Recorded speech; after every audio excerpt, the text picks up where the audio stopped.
Hey, good morning, everybody.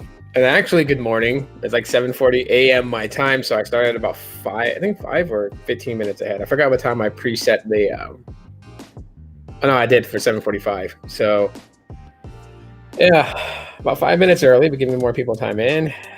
Hey, what's up, Sneed? How's it going, man? Awesome to have you here. Very awesome to have you here. Um, Waiting for notifications to go out, and then we're going to talk about a couple of things. Of course, Pixel 6 and 6 Pro related. This coffee is amazing. Amazing coffee this morning. But that's because it's the flavor of creamer that I'm using. Oscar, how's it going, man? Good morning to you. I'm using a pumpkin spice creamer. So it's very, very delicious. I'll start getting used to getting like this big cup of coffee in me for the next 3 weeks while I'm in training at the new job. Basically, it's from 8 a.m. to 4:30 p.m. And while I am up at this time, because I get my kids ready for school, I'm like usually like a walking zombie in the morning. So, yeah. Coffee, the nectar of the gods. It is, and it's going to be my savior. It is absolutely going to be my savior.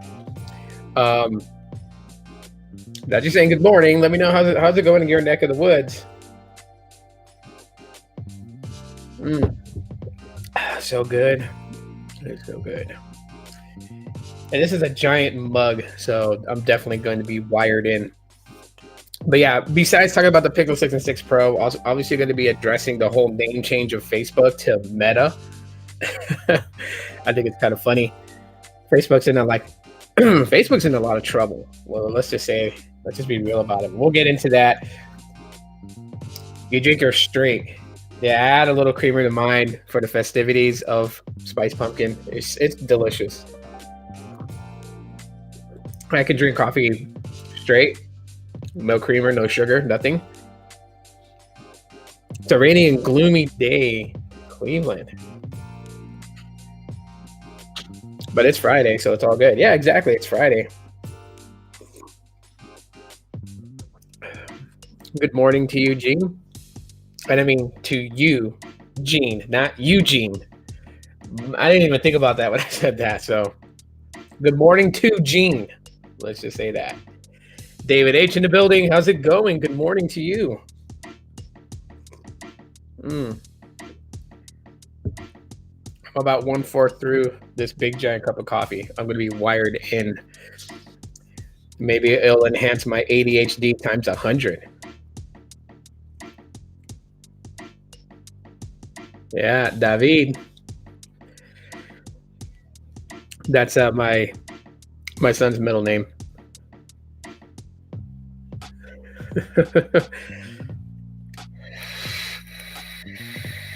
Yeah, 7:43 a.m. here. Going in at it early today. I got a lot of things to do later on today, so I'm gonna be like super busy. And of course tomorrow, pre-Halloween. So I'll be going live again tomorrow, and I'll be going live Sunday also. So 3 days of live streaming, 3 days of as much video as I can put out before my world goes upside down and changes, and it's into the new scheduling of how things go. Paul Tech, good morning to you. I'm really digging these quick videos you're sharing on just how to do things. By the way, let me just say something here, and I'm a no bullshitter type of guy, all right? But anyone that's going to complain about like the videos that Paul Tech's making about the Pixel 6 Pro, I think it's ridiculous because there's some people out there who have those underlining questions. Some people who will ask, how do I turn on the battery percentage on my display? How do I turn off 120 hertz refresh? How do I, add a widget to my home screen? How do I disable Wi-Fi? Like, there are people who generally have these questions, and they're not BSing anybody. They generally don't know. So when you have a creator who takes the time to even go into the smallest details about things, that's always a good thing. Just because the rest of us are geeks and nerds, or we pretty much know that smartphones really don't have a major difference between them from iteration to iteration of them, doesn't mean that there's other people out there who don't know. There are people who have been on a flip phone for the longest time, and because 3G is going to shut down and all this other stuff, that they're just getting a smartphone for the first time. And if they are, well, then there's things they need to know about it. Winter in full force here. Oh, wow. 79 degrees. Here this morning, it is right now. Let me unlock. It is 56 degrees here where I'm at. Yeah, that's Rugrats. For anyone who's going to ask, I was a huge fan of the Nickelodeon cartoons. So cartoons like Doug, Rugrats, even the grown-up version of Rugrats, Hey Arnold, Ren and Stimpy. I was majorly into those. And then, of course, Cartoon Network cartoons like Courage the Cowardly Dog, which obviously my Chihuahua is named after. Yeah. It's 60 where you are. Nice. Paultech says, thanks. Yeah, I'm trying to make tutorials on types of questions I usually get from friends and family. That's the best way to go, man. SpongeBob is classic. SpongeBob is awesome. Pixel 6 though. Yeah, okay. All right, so let's get into the first topic, which is actually the main topic of this whole discussion, which is the Pixel 6 and 6 Pro reviews. But what about the features, right? And the reason why that I'm talking about this today is because like I am watching what people are doing. You know what I mean? Obviously that's my plan, right? Is for everyone that's doing like an unboxing, is doing a 24-hour impression, 3-day review, 5-day review, 1-week review, etc. I am watching your videos to give you the support, right? Because anyone that's made it into Team Pixel, especially the Team Pixel members, I want them to stay involved in Team Pixel. And so if my part is just simply watching the video from beginning to end and hitting the thumbs up button and sharing it out on Twitter and on Facebook and stuff, I'm going to do it. I have no problem doing that. However, the thing that I was most happy about with a lot of reviews that kind of like, shed light on different subjects of the Pixel 6 and 6 Pro is starting to unify into the regurgitation reviews. And so I kind of just want to kind of point that out. Maybe, keep things to like a fresh level, because that's something that, for me, just thinking as a person who watches YouTube videos is what I'm going to want to know about certain things. Get to this real quick. Pixel 6 Pro is the best phone ever. Takes money bags from Team Pixel. Nothing to see here. What?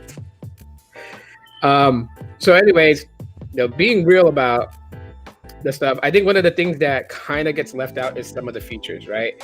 Because a lot of people are very focused on like the Tensor chip. They're very focused on Magic Eraser. Magic Eraser being a feature that you can use with the Pixel 6 and 6 Pro, being able to remove clutter from the background, right? Because how annoying is it when you go to somewhere like you take a family vacation to Disneyland and you want to take a picture of your family in front of It's a Small World After All, and there's like countless people walking, about, and maybe you have a great idea for, like how the photo is going to look. If only those people would just stop for a second and allow you to snap a photo of your family and then go about their business. Well, you can't stop that type of traffic, right? So Magic Eraser kind of fills that void. It allows you to be able to snap that photo and then take people out of the background. And sure, it's not perfect. There are scenarios where you use Magic Eraser and it's not going to come out right. You use Magic Eraser and it's going to be perfect. Just depends on the scenario of what you're shooting. And it seems to work really good for outdoor shots, right? Indoor shots, it tends to be a little bit weird. And also if the background is not like a repetitive, like a repetitive texture, and the corrections is going to be kind of wonky, and we know that. But a lot of people are talking about that feature because obviously it is new. But has anyone even considered using some of the other features just to see how well it works? Does it work well? Those types of things, right? I just that everyone's like really hell bent on getting their review comparisons between the iPhone, comparisons between the Samsung Galaxy.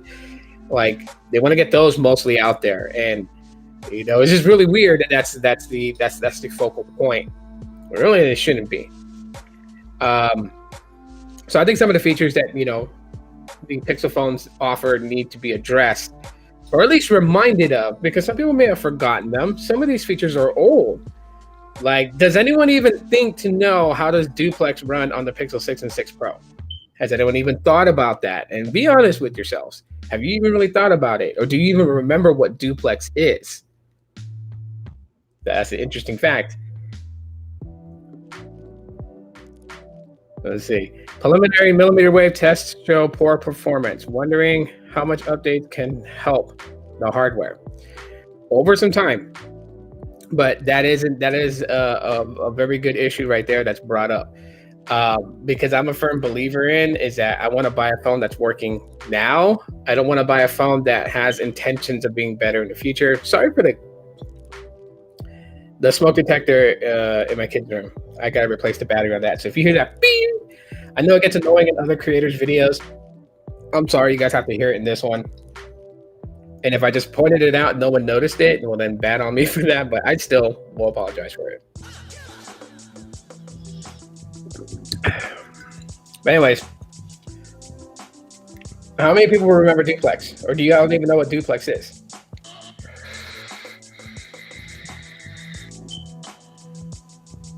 If you don't remember what duplex is, don't worry about it. I'm going to give you the rundown on it. Because I actually have a list. I haven't done this in a while, but I have a list. I have a list of features that I think is like, kind of like lost. And I know these are Android features, but not all these features are rolled out on all Android devices, right? Like the call screening, that's on Pixel phones, right? Not every Android device out there it has call screening.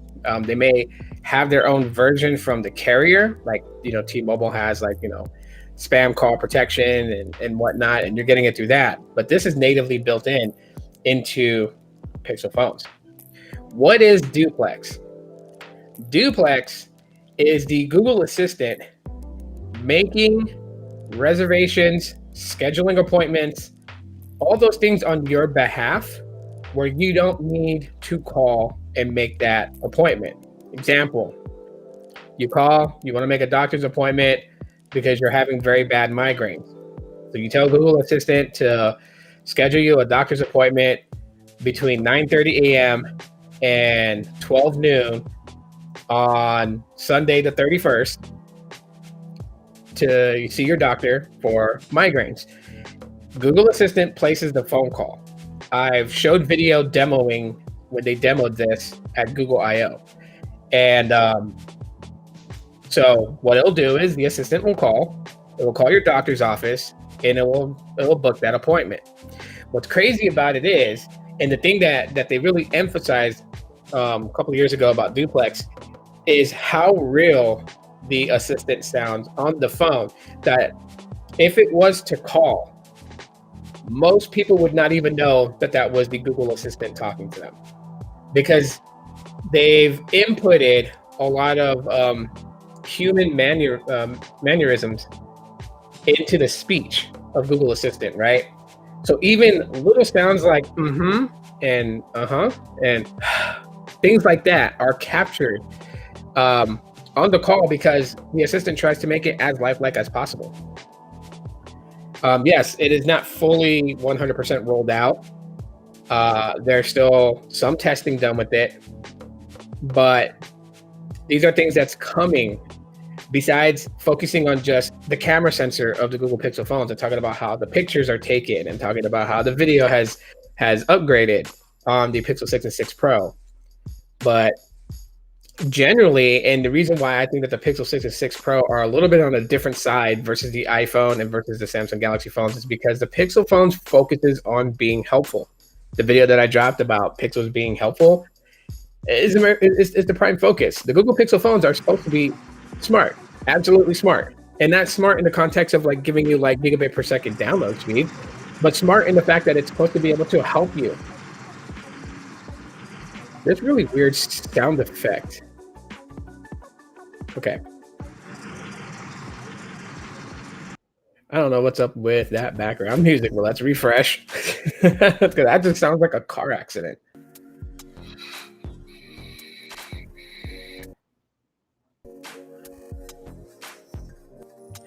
I was giving you an example.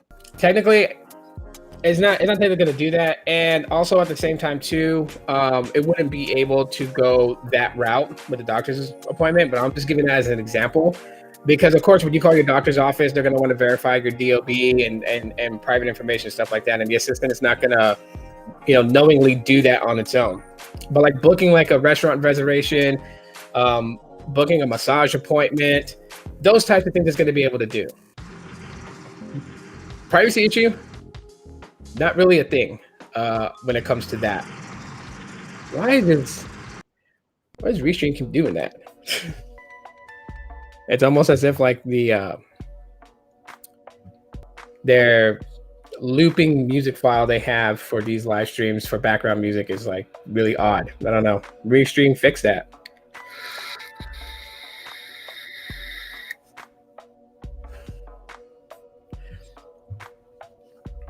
You should already have the hold for me feature already. That's been rolled out on Pixel phones. So definitely go into your phone app settings, and you should see hold for me as one of the features you can activate.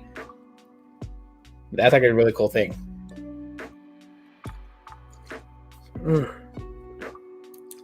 Coffee is amazing in the morning. Whoa.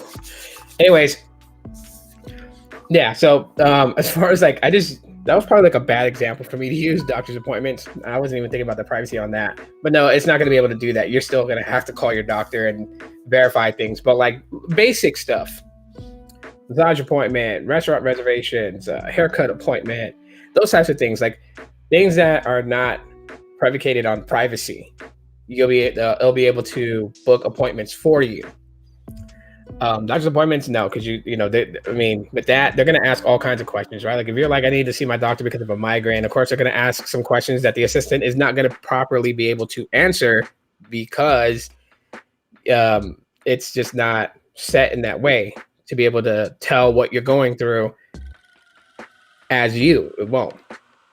But there's basic stuff like reservations and things like that will be able to do, which is actually pretty cool because if you're very busy, say you want to take, your significant other to a nice restaurant as a surprise, but you're overloaded at work with tasks. You can't really get to the phone and actually call and procure you a reservation. You can tell the phone to do it for you, and it'll be able to do it. And that's the whole point of of the Google Pixel, right? Yes, I support the fact that it takes pretty good pictures. I get that, but there's a lot more to Google Pixel phones than just photos and video, much less stock Android experience. But the features that comes with every Pixel drop, and I know that's more on the Android side, I get that. However, when a new version of Android comes out and Google comes up with a very new useful feature for Android, it's usually mostly rolled to Pixels, only because Samsung may not want it, Motorola may not want it, and because they don't want it, they're not going to implement it in their release of the Android update to their hardware. So anyone who's like, where can I really get to test out these features? You're going to really test them out with a Pixel phone, because obviously, that's Google. So obviously it's going to roll to those devices. So yeah, we have call screening. We have hold for me. Hold for me is really nice. A lot of people talk about that. And that's just basically the phone holding the call for you until the rep gets back on the phone. So you don't have to sit there and wait and listen to that boring elevator music, right? Speech recognition is one of the things that's hardly talked about with the Pixel 6 and 6 Pro. And I made mention of it about translation, like how the Tensor chip is able to translate in real time really fast. But speech recognition is also one thing that the Tensor chip does very, very well. In real time, it can actually translate my entire speech right now and even properly punctuate where it needs to be. So literally, this comes in handy if you have to listen to a lecture. If you are a college student, you're listening to a lecture in class, you can have all that proper notations done just by having your phone on and in the voice recording mode, where it'll record the audio but also record a transcript of it, and they'll properly punctuate that So how does this work outside of college? Well, I have a blog page. I don't hype articles on it as much as I used to before, but every now and then I tend to post a new article.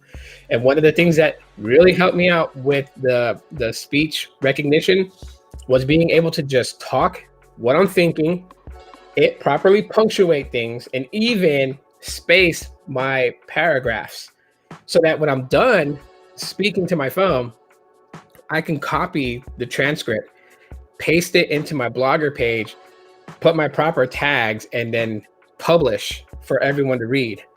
And it's there. That really helped out. The speech recognition with the tensor chip is, bar none, probably hands down one of the best. It really puts that out there, and it's a very useful tool, especially if you want to, if you're a writer or anything like that. You can really get some good notes, and you can really get some good transcripts for blog pages and stuff like that. Even if you want to say, like, you wanted to create captions, right? Because on YouTube you can do that. You can create captions, and with the transcript, if you're recording your voice as you're recording your video and it's transcribing every word that you're saying, you can copy paste that into creating captions. That way, for those who are hearing impaired, they'll get captions on YouTube.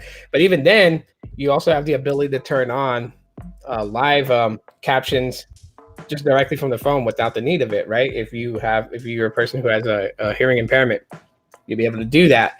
You tap the volume button at the very bottom. You get that square box that looks like a keyboard with a slash on it. Turn that on, and anything that you're doing, whether you're watching YouTube, you're watching HBO Max, whatever it is, any sound where there's speech, it will transcribe in real time. And that's part of the speech recognition. Speech recognition on Pixel phones is bar none, probably one of the best. Spam message block. This one I really like. I can't tell you how many times that these weird messages, just like we get those spam calls and those scam calls, we also get those in messages. And for the Pixel phones to have that feature enabled to where something that has either been labeled spam by somebody else, it alerts you that there is a message, but you don't see the message at all whatsoever, unless you opt to see it. And it collects it in a specific section known as spam messages. You can choose to say that this is not spam, so that way it knows to continue to show you messages from that location, like that address, whether it's a short code or a full phone number. It will show it if you claim it as non-spam. If it is spam, you don't have to worry about it, because Google's intercepted it, Google's put it to the side. It doesn't delete it, because it allows you the chance to view it if you're interested in knowing what it is. And then you make the final decision whether it's blocked or not. But it does cipher all that spam messages into a singular area for you to review and decide. But throughout your day, you will not be pestered by it. So, the assistant's listening to me. So basically, that's a very neat feature to have. And this is given to you for free. You don't have to pay for an additional subscription from your carrier or anything like that. It's given to you for free. All right. Call screening, spam message blocking comes with Google Pixel phones. Solid ass feature. Solid. Because that's the whole point of the Pixel phones, right? And I keep telling people that while they are great phones, their main premise is for you to be less like this and more hands-free. The phone is meant to be helpful in your life, your day-to-day life, by basically giving you more time to deal with the things that you should be dealing with. Okay. Image processing is kind of touched about when it comes to these reviews, obviously, because they're going to be comparing the cameras and stuff like that. More in depth about the image processing would be actually nice, right? I think people really just kind of like look for the entire good in the image that's processed by the Pixel 6 and 6 Pro, or people are looking for the absolute bad so they can proclaim something that they like as something better or a better option. And while those may be biased on both ends, let's just kind of like throw the whole bias point of view out and just really just talk about what the image processing does. Because right now, I feel like Google needs to calibrate that just a little bit. And why I say that is because they've been using AI to process images from previous Pixel devices that had like 12 megapixel sensors, right? They have a 50 megapixel sensor right now. And I feel like that the way that the algorithm for the AI is set, it is set to continue to compensate for a much smaller sensor, like a 12 megapixel sensor, when in fact there's a 50 megapixel sensor in this. So it's got a powerful enough sensor to capture images, and then it just needs a slight touch up with the AI for certain things. Some people are reporting that the Pixel 6 and 6 Pro's camera for photography is seeming just a little like it's going too far in fixing things. And I would have to agree to a certain degree on that. Like, yeah, some of these photos that people are taking and showing like on Twitter and stuff, it feels like that the AI has overcompensated for corrections in that. So I think Google needs to get in there and recalibrate the algorithm for it and kind of tone it down just a little bit. I would definitely want to see a pro mode come into these devices where you can really like mess with the settings and stuff like that. That would be absolutely be good, because you can also like deal with how the AI is processing these images. I think that that's something that has to be looked at. Is, you know, that's just me spitballing here. But other than that, I think like, you know, more in depth with the image processing needs to be addressed. I think people should kind of like talk about that. Google Assistant. Well, that's one thing that I don't really see in reviews anymore when it comes to the Google Pixel phones is Google Assistant. Why isn't anyone talking about the Google Assistant? Has anyone even gauged how much smarter Assistant has gotten? Has anyone tried? You look at a lot of Pixel reviews and it seems to be the same regurgitation of everything. Here's the camera, here's a photo, here's a video. That's it. Like, you have people like I said, like there's Sneed Mobile Tech, who's kind of showing you guys how the device is going to connect on different carriers, right? By him putting his SIM cards into these phones and doing speed tests, he's showing people how the phone's going to interact with the carrier network. That's something that needs to be addressed. So definitely.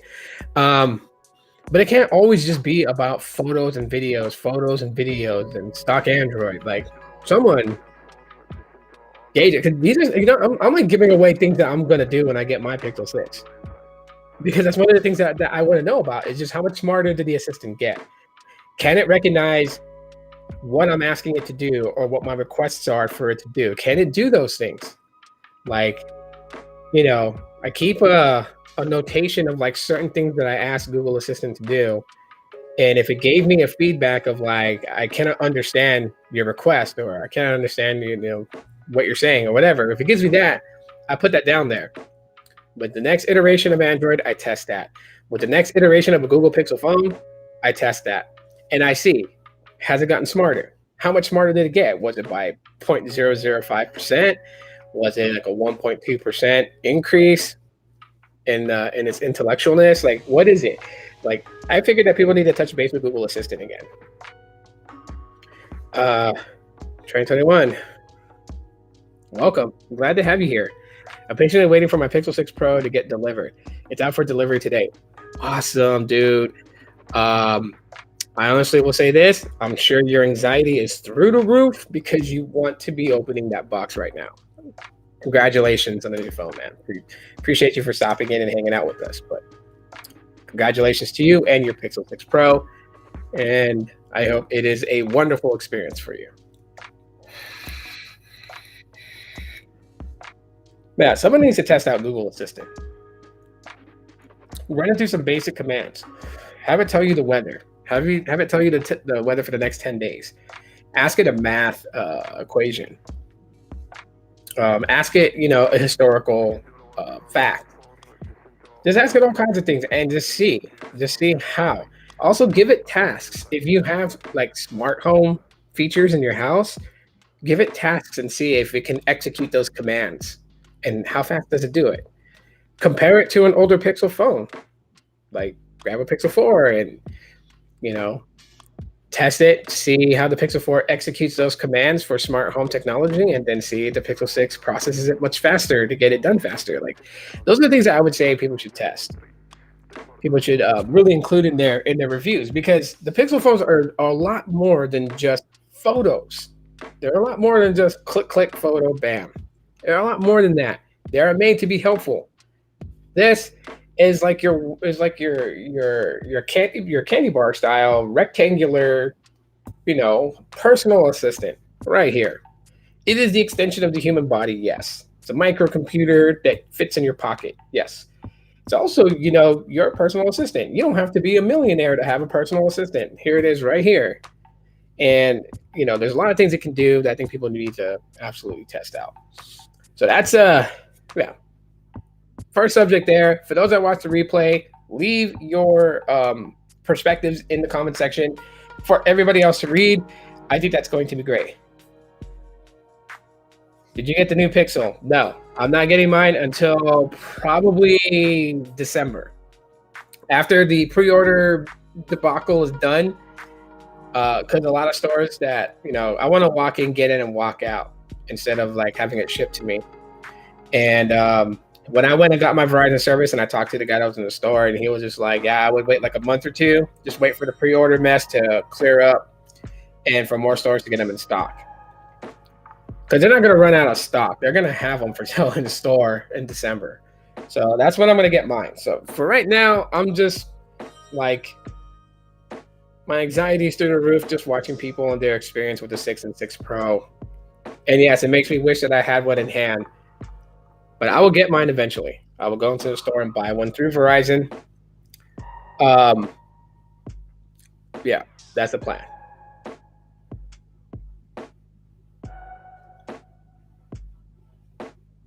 Yeah, see, someone needs to test out the Google ecosystem. I think I'm going to do that. When I get my Pixel 6, I'm going to test it out compared to like my smart speakers in the house and stuff like that, my smart TVs and whatnot, and see how well it plays with those.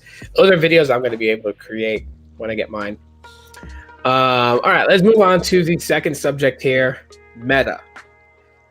Meta is not a new social platform.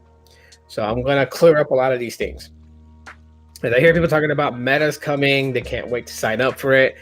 I hate to burst people's bubbles, but if you're going to sign up for Meta and you already have Facebook, then there's no need to sign up for Meta, because Meta is Facebook. With the whole Facebook debacle, the whistleblower, people basically pointing out inconsistencies with Facebook and its algorithm and how people are being censored and all this other stuff, Facebook is pivoting to make big changes to it.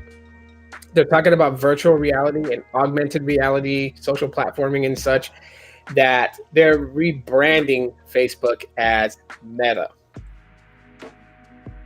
I don't know. I don't know why the name changed, but if I'm going to speculate, the name change in place is because a lot of the negativity that surrounds the name Facebook, they don't want it to surround Facebook anymore. So doing an entirely name change and all that other stuff, I think is like their way of just like having people look at it with fresh eyes. And no, Meta is not a different app that Facebook is developing and is going to be releasing. They're just changing the name of Facebook. They're going to be slowly changing how things go on Facebook, but they're just changing the name of it. They're not building an entire application on iOS and Android. They're not designing an entirely new website for access on laptops and MacBooks. It's nothing like that. Mark Zuckerberg has, first of all, if anyone ever thought that Mark was a swell guy, look into the history of Mark and you'll understand why things are the way they are. Like, people point out when he's in front of the Senate committee or in front of the Congress committee that's grilling him over things about Facebook, everyone's like, this guy's not human. He has no emotions. Like, we all made fun of him, right? People put memes up calling him,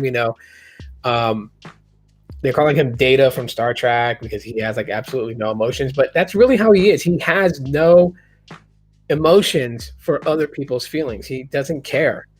Think about when he designed the website called Face Smash, right?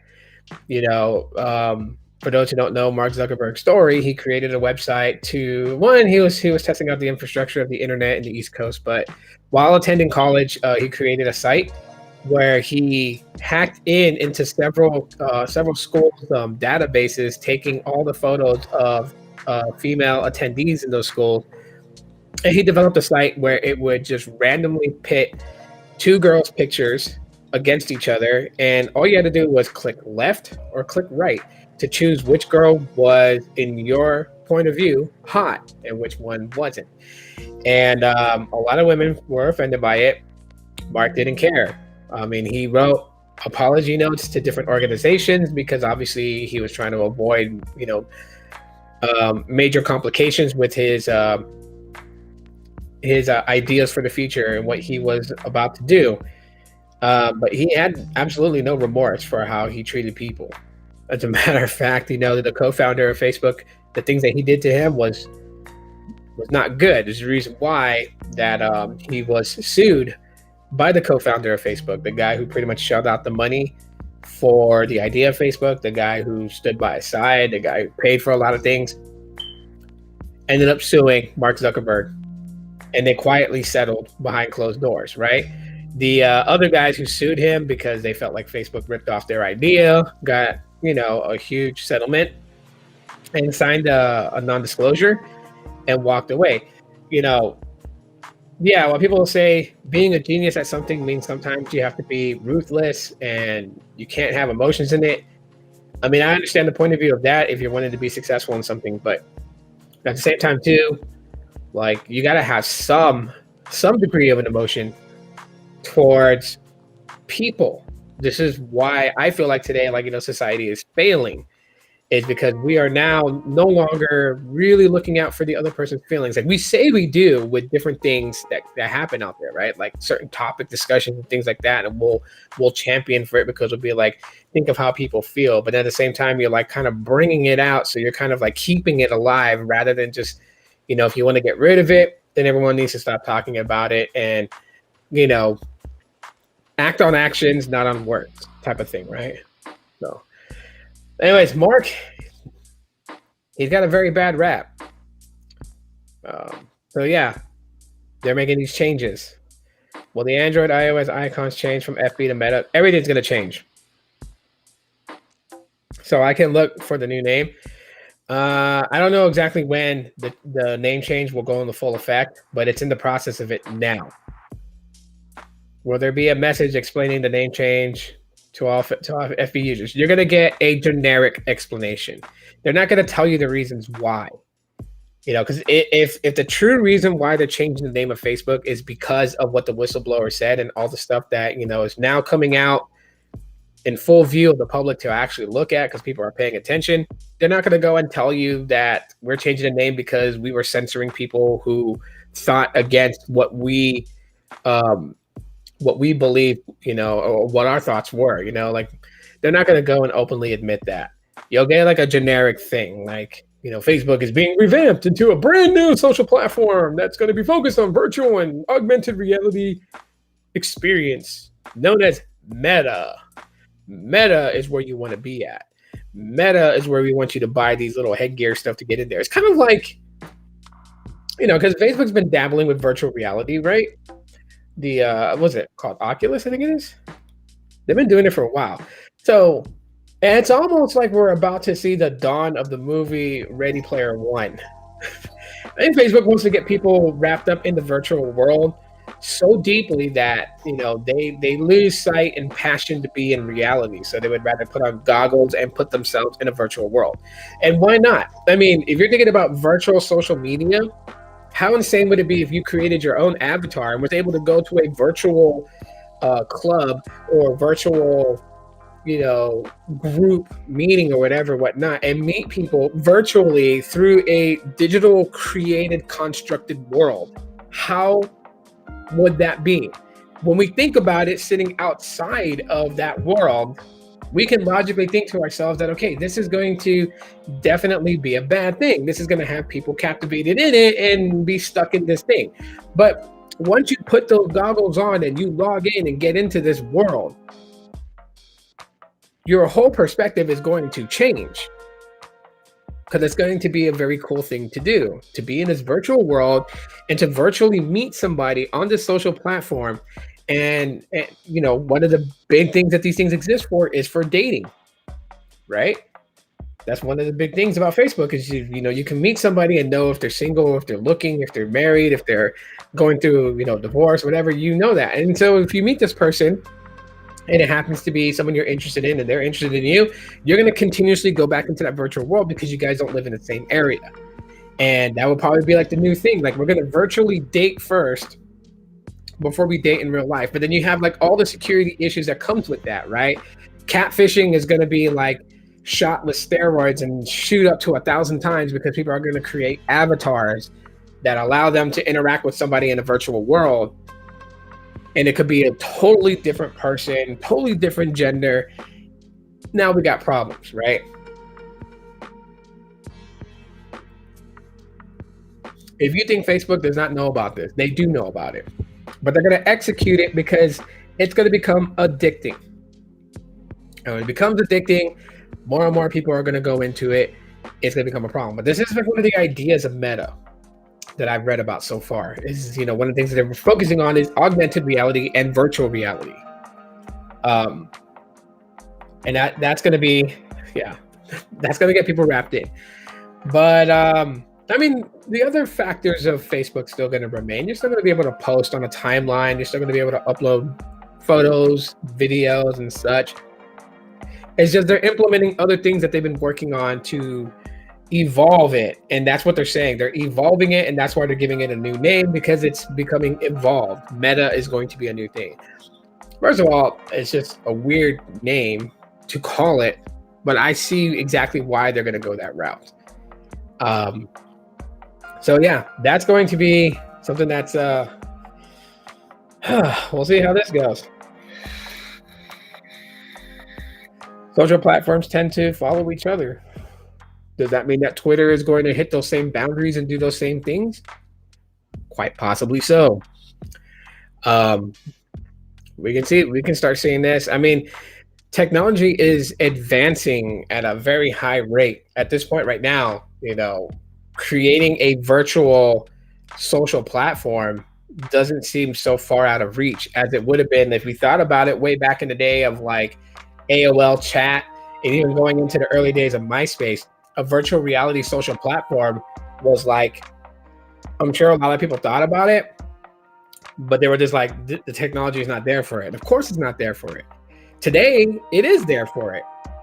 You think about 5G connectivity, this is one of the things that 5G connectivity is going to do. Like, I tell people all the time, like, when it comes to your mobile smartphone, you'll be okay on LTE if you don't have 5G connection. You're not going to die without 5G connection. Like, I say that all the time. However, people are like, if we'll be okay with LTE, then what's the point of 5G? Besides the medical profession and, you know, the really good reasons, it's also for this reason, for a virtual reality social platform. You'll have enough bandwidth to be able to go in there where you're not glitching, you know, in the digital world. You have a smooth avatar to move around and do what it's going to do on that social platform. Hey, no, I don't already have the Pixel 6. I do not already have the Pixel 6. I'm not gonna buy mine until about December, because I'm gonna walk into a Verizon store and buy it. In the meantime, I just like spend a lot of money for like Halloween stuff and everything like that. I don't have money like that to burn, so I can't buy one right now. But come December, I should have it all to go buy one, so I can walk into a Verizon store and buy the one that I want or whatever they have, and then be able to, you know, do more in depth instead of perspective videos. I remember AOL chat. I remember AOL chat and the nation's favorite chat services back in the 80s, Talk City and MySpace. Yeah, MySpace was pretty good. I liked MySpace. You really could do a lot with it. But again, the idea of like a virtual reality social platform back then was way far out of reach than what it is right now. Right now, we have 5G technology, which gives us enough bandwidth to be able to do this, to be able to go onto a social platform virtually and be in there. But also, that's very immersive. Okay. A lot of the things that we determine is visual. So if you're visually looking through goggles that's showing you an entire world virtually, completely just overshadowing your peripheral visions, you're immersed, you're in, you're wired in, you're plugged in, you're done. Because your reality is not going to be what you're focusing on anymore. It's going to be what you see in there. And in a virtual world, so many things could entice people to just stay. In a virtual world, your world can be so happy. Imagine this, you go into a virtual world and all of a sudden $1 billion just fills your room up. Virtual money. And you pick it up. We know the value of the dollar bill or whatever currency you have, depending if you're in a different country. But we know the value of what that piece of paper is. And seeing a mass amount of it, it's going to uplift your spirit. It's gonna hit you in so many different ways because you're like, I'm rich, I'm wealthy. I can buy anything that I want. And in that virtual world, you might be able to walk in, oh my gosh, I wanted an R34 Skyline. I've always wanted one. Bought, cash, right? The moment that you unplug from that world, you come back to reality where you're like living the paycheck to paycheck like me, struggling it out through life. And your mind consciously, it's going to think, and it's going to say, hey, go back to that world because you're happier there. And then you're stuck and you're immersed in that digital world. The one thing that I've been constantly reminding people about, and we're not even in a virtual world and people are already getting addicted to this digital world. Now, in a virtual standpoint, that's going to be like times 100. There's definitely a worry. It's definitely a worry. At least for me, as a parent, I'm more worried for the sake of my kids because I want my kids to be successful. That is my entire goal. Like, if I'm speaking honestly here, the most important thing to me is not getting a Pixel 6. While I definitely want one, and I definitely would love to be able to have one to use and to be able to share my experiences with the phone to people, it's not the most important thing to me. The most important thing to me is my kids. The most important thing to me is that they become successful, that they don't have to live the type of life that I lived. Some people say that I'm a good dad. I appreciate the kind words. I don't feel like I am, because to me, I want to be able to provide my kids everything that I feel like they need and also be able to give them about 45% of what they want. I don't want them spoiled where they think that everything's going to be handed to them on a silver platter. But I do want to reward them for their good deeds and things like that. And sometimes I can't. Sometimes I can't afford to. I'm not a rich guy, right? I don't own my own house. I made some very poor decisions in my early 20s that's totally screwed me in the long run. Potential spam.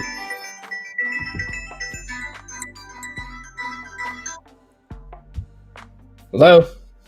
Hola, este es un mensaje del servicio de protección de tu concesionario. Recientemente nos dimos cuenta que la garantía extendida de su vehículo se va a vencer y le queríamos dar una llamada de cortesía antes de que se vence y se anula la cobertura. I bleed enchiladas. Si esto pasa, usted estaría responsable por todos los reparos de su vehículo. Oprime el número 1 ahora si le gustaría extender. I decided to answer that. That sounds funny. Potential spam calls. One of the things I love about Pixel phones, right? That right there, call screening. But anyways, that's all I ever want. I want my kids to be successful. So things like this, like a virtual reality social platform, while it is cool, it's amazing, it's technology and advancing, it's also very worrisome. Because I want my kids to live a better life. If my kids were to go and say, hey, Dad, I'm able to do more with my kids than you were ever to do with me.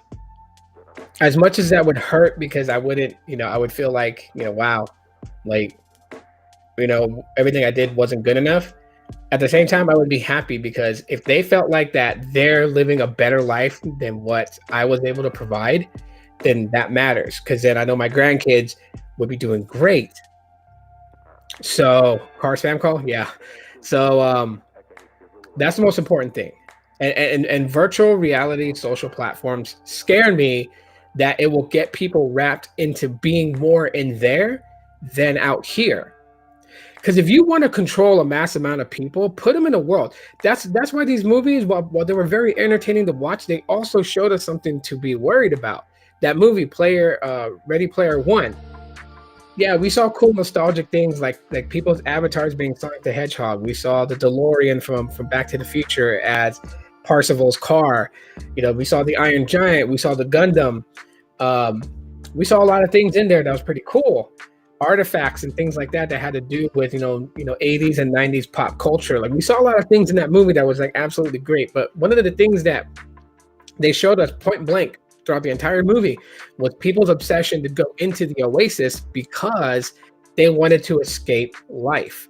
And Wade even talked about that in the opening of the movie's narration. He said that people would go to the Oasis to get away from the real life.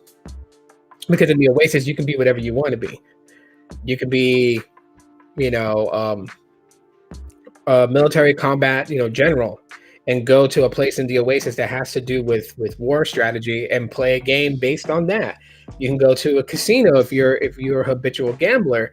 You can go to a entire world that is a casino, and you can gamble. You can have a date with what you feel is the most sexiest woman in the world, or a woman can have a date with the most sexiest man in the world, or vice versa if their same gender preference. You know what I mean? And that's what I think that Meta is one of the things that Meta is trying to do. They're trying to take that concept that was in that movie and make it a reality. And when that happens, people who live hard lives would love to mask a lot of their daily pains with something like a virtual world. Me personally, someone who struggles in life, I mask my pain by being on here. I mask my pain by talking with you guys about tech, and I mask my pain by all the wonderful, nice things that you guys say that really stay with me here. This is an outlet for me. I mean, I could go in a whole, psychological rant about how my life is really bad, but to escape that, I just come on here and talk tech. Come on here and talk about the Pixel phones, talk about the latest trends in mobile technology, and that's my mask. However, something like this, a virtual social platform, I feel is a little more on the detrimental side than on the positive side. Damn cool that they're going to be able to build something like this in the future. Honestly, as someone who is a tech enthusiast, really cool that they're going to, but I also see the potential danger of having this because people are creatures of habit. We're going to get immersed into it, and it's a way of a form of control. You put people into this world, hell, you can set the boundaries, you can set the limitations, you can set the exclusiveness of it. Like, if you want someone to change their way of thinking, you tell them, you think that way, you're not coming into this world. So you have to think our way. And if it becomes so addicting, it's like your personal brand of heroin, you're going to go and change your thinking to gain access to it, whatever it takes. And that's what worries me about this virtual reality / augmented reality social platform. So more on that as that develops. Right now, none of my Facebook stuff has changed. It still says Facebook. Eventually, it's going to say Meta, however people want to call it. And as far as the virtual social platform, that's not going to be out right away as soon as the name changes. Okay, this is something that they're gearing up for in development, and we'll be seeing it in the future. But it's definitely something that I would tell people, you're going to have to set your limitations. You have the most strongest power in the entire world, and that is free will and willpower. If you choose to execute those things, you're a force to be reckoned with. But it's up to you. You have to exercise this, your brain. You have to have control of your life. You have to understand that things in life are not always just by happenstance. That things in life are by your own control. If you lose sight of that, you lose your humanity. And if you lose your humanity, you're just a shell. Simple as that. Anyways, guys, thank you for hanging out with me. We're almost into an hour, so I'm going to go ahead and end the broadcast. It's Friday, so you guys should be enjoying your Friday instead of looking at my ugly mug. No pun intended. And yeah, I'll be going live tomorrow, and I'll be going live on Halloween. And I would really love for you guys to come on the Halloween, but we're not going to talk tech on the Halloween live stream. Halloween day, before the night falls, I'm just going to go over classic scary movies, probably a couple of ghost stories from Hawaii. Like, we have some really crazy ghost stories. So I'll probably share a couple of those and talk about really awesome costumes and things like that, and like compare the 80s Halloween, the 90s Halloween, the early 2000s Halloween, and the current state of the Halloween festivities and how it's changed. We'll probably go over all that. So it's a lot about Halloween, nothing about tech, but I hope that you guys join me then. Let's have a discussion about it. Thank you guys for being here. Y'all are amazing. I appreciate all the support. I definitely have love for all of you. Love y'all very much. Be safe out there. As always, aloha. Peace. And check your candies. Kids, let your mommy and daddy check your candies. People will be putting some weird stuff, and people be inspecting these candies, because even though they may not have razor blades in them, there are idiots talking about putting edibles in them or giving out edibles. So you got to be careful. Some people say green is from the ground. It doesn't hurt, but a kid should not be eating edibles and getting high. That's all I'm going to say on that. Peace.